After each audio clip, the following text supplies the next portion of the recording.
J'ai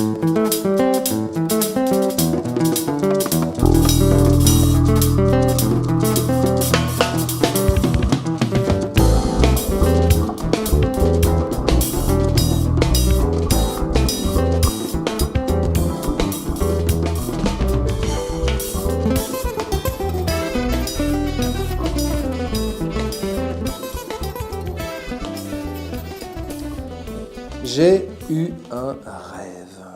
C'était à Paris et c'était dans le futur. Mais curieusement, dans mon rêve, le futur marquait Paris 2018. Les prophètes étaient tous venus, dans l'ordre annoncé. Mais pour autant, rien n'avait changé. Le rideau était levé et j'étais toujours là. Et dans mon rêve, le soleil se levait à l'ouest.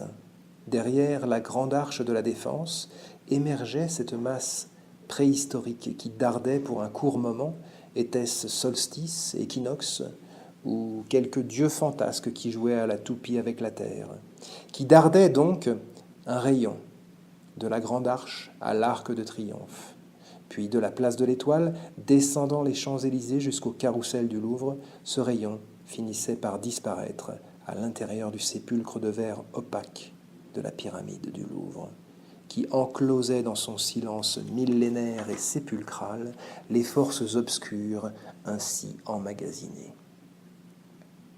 Le rayon bientôt disparut et la Terre revint vite sur son axe où le soleil se lève à l'est comme d'habitude, si bien que chacun aurait pu croire que cette vision de tailleur de pierre n'avait été qu'un rêve fugace, un rêve dans le rêve.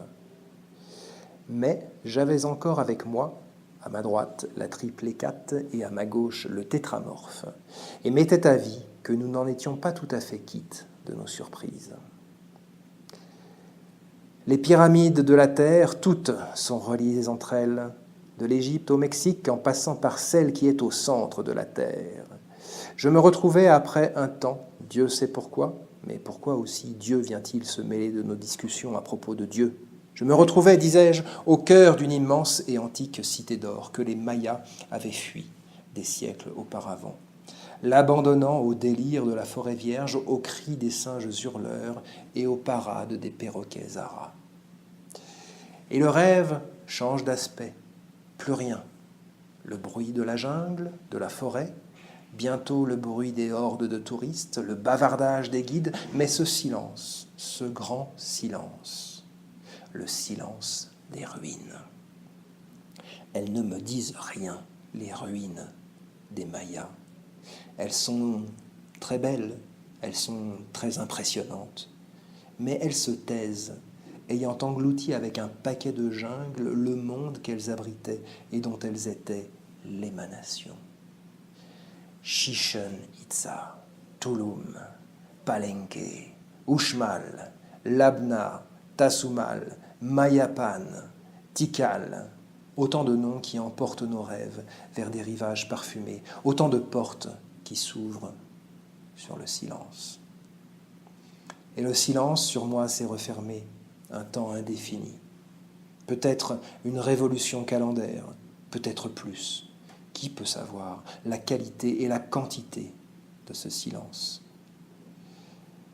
Mais des voix bientôt me parvinrent, confuses, indistinctes. Elles montaient vers moi et se firent chorus.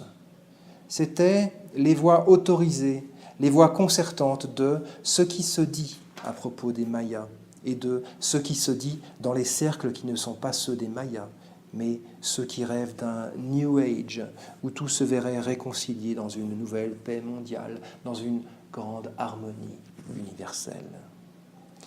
Et je n'avais pas trop de mal à comprendre ce qu'elles voulaient me dire, ces voix, tant elles répétaient ce seul et unique mantra comme une profession de foi précaire. Les Mayas étaient un peuple pacifique. Les Mayas étaient un peuple pacifique. Les Mayas, comme je n'ai jamais été l'ami des idiots qui veulent se faire pardonner ce qu'ils n'ont pas fait, avec le geste sûr du sacrificateur, je les écartais, ces voix, et elles se turent. Et je retournai alors au grand silence des inframondes, dans la rue -1 où j'avais déjà séjourné. Et, brûlant du désir de connaître, me consumant dans l'attente de la science, j'offris tout le meilleur de mes prémices au Dieu descendant de l'oubli. Et petit à petit, les choses apparurent. De ces choses qui peut-être étaient de l'ordre d'une saisie première du monde, d'une première saisie par le langage de ce monde. Elles dirent « Ici, nous dirons l'histoire des temps passés, le principe et l'origine. Ici, nous manifesterons la découverte de tout ce qui était tenu dans l'obscurité.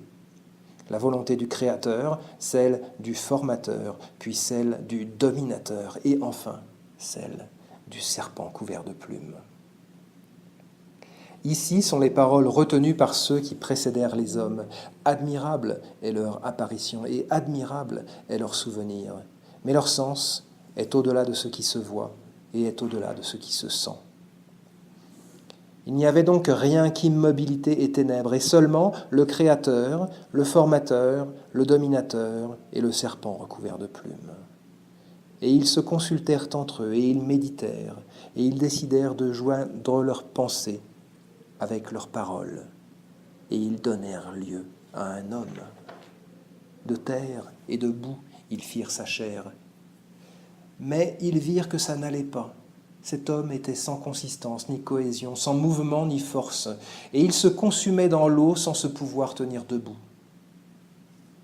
Alors, ils recommencèrent et firent un homme de bois. Les hommes de bois se reproduisirent et devinrent doués de raison. Ils se multiplièrent, mais ils vivaient une vie inutile, sans cœur et sans intelligence, et sans plus se rappeler qui les avait créés. Le Créateur, le Formateur, le Dominateur, et le serpent couvert de plumes. Alors ces quatre-là se remirent encore à l'ouvrage, et résolurent cette fois-ci de créer un homme de chair et de sang, à partir d'un épi de maïs. Mais ils furent interrompus par un déluge d'eau qui recouvrit la terre, et le ciel s'obscurcit, tout comme mes souvenirs. J'ai tout vu pourtant, je me rappelle que j'ai tout vu. L'immense cité en flammes, la révélation des choses cachées, ce qu'il y avait avant le temps, au nord du pôle Nord, la chute des empires et la remise à l'heure des pendules. Paris, 2018.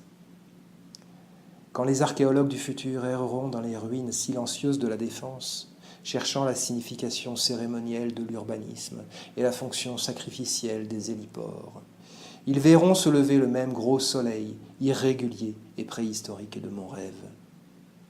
Il leur faudra alors éprouver le silence des ruines et se draper, humbles d'ignorance nombreuse, dans leurs croyances les plus confuses. La culture, mesdames et messieurs, c'est de la mienne.